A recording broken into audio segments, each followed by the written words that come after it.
Am I proud? Ganito lang yung sagot doon. Hindi nyo ba alam na si Pacquiao nag-overweight? Hindi nyo ba alam na si Floyd Mayweather nag-overweight versus Juan Manuel Marquez? Hindi nyo ba alam si Ryan Garcia nag-overweight versus Devin Haney? But they don't get the hate that Casimero is getting right now. Yun si Pacquiao nag-overweight yun versus Majon Singsurat. Yung first title defense niya na nakuha niya kay Chatchay, Dutch Boy Jim sa Sakul. Tinawag mo nyo ba na unprofessional? Oh, overweight siya doon.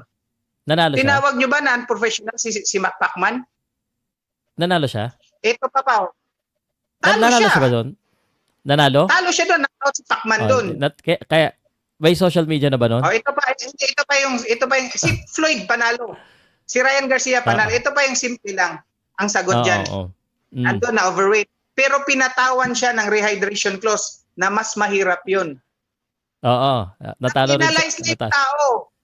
Natalo. Kumbaga ang kasalanan niya ay pinagbayaran niya na. Ano siya? Nabash si Ryan Garcia doon. Kasalanan niya. Bro, nabash si Ryan Garcia doon. Nabash nga siya pero mas nabash si Haney kasi naging ano siya eh. Mas grabe yung bash ni Haney yun. Oo, pero normal kasi. Normal kasi. Pero, kaya lang naman na-amplify yan kasi... Sorry. Go ahead. Pero pinagbayaran na ni Casimero yung pagiging overweight niya. Ang hirap ng ginawa sa kanya. Hindi kasi nila alam yung rehydration clause na hanggang 128 ka lang. Walang kain yung tao. Para maging level yung fight, yung playing field. Kaya ginawa yun. Tsaka option ng Sanchez Camp na umatras. Pero pumayag sila dahil nakikita nila, akala nila advantage, very advantage nila yung nangyayari na yun. Nagkamali lang yung Sanchez Camp, hindi nila expect na ganun yung mangyayari. Expected talaga nila na manalo, kaya nga nakipagsabayan ng round 1 pa lang eh. Ano pa ba yung gusto nila? Di ba? Bro, sagutin kita. Sagutin mo lang kita sa point mo na yon, tapos idagdag mo. Bro, I recognize na may mga boxers na overweight and that's okay. Na pinoint up mo yan.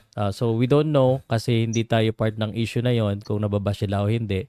Kay Pacquiao, wag mo na isama yan kasi wala pa social media nun.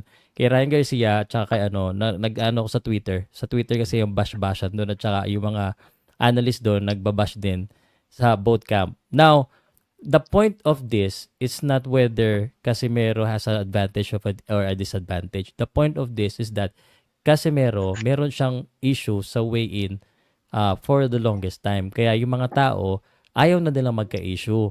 Kasi nga, pangit sa branding ni Casimero. Plus, natatawagan siya ng unprofessional 2 beses na paano nga naman siya bibigyan ng laban sa championship kung laging ganun. Tapos, sasabihin niya pa sa media, yan tuloy, hindi ko alam kung mo sa Japan, parang panalo na nga. Sabi ko, bakit ginaganon pa nila yung comment nila kay Casimero? Parang ayaw nila kasi dahil lang doon sa overweight, panalo na nga.